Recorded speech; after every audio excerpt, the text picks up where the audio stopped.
मी कोकणातली या चॅनलमध्ये तुमचं स्वागत आहे। आज आपण बघणार आहोत झणझणीत अशी कोकणी पद्धतीने काजूची भाजी। तर चला तर मग बघूया आपण काजूची भाजी कशी बनवतो ते। व्हिडिओ शेवटपर्यंत नक्की बघा हां। चला आपण आता भाजीला फोडणी घालून घेऊया। मस्त असं तेल घालून त्याच्यामध्ये कांदा मसाला हे त्या तेलामध्ये मस्त असे परतून घेणार आहोत।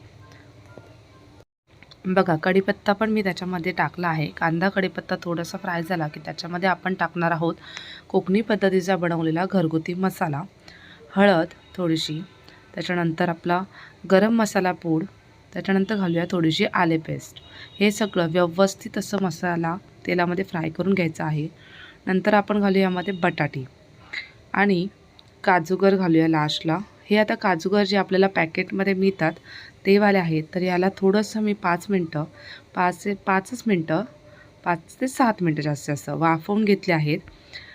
म्हणजेच हे जरा कडक असतात तर वाफवले तर ते एकदम मस्त असे त्याच्यामध्ये उकडतात आणि त्याला फक्त मी 2 त्याचे भाग करून घेतले आहेत।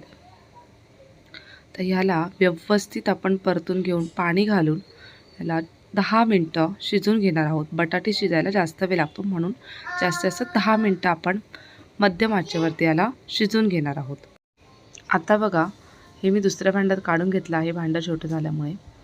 याच्यामध्ये आता घालूया मीठ, चवीनुसार मीठ घालून त्याला मी परत एकदा परतून घेणार आहे आणि नंतर आपण यात पाणी घालून याला उकडायला ठेवूया।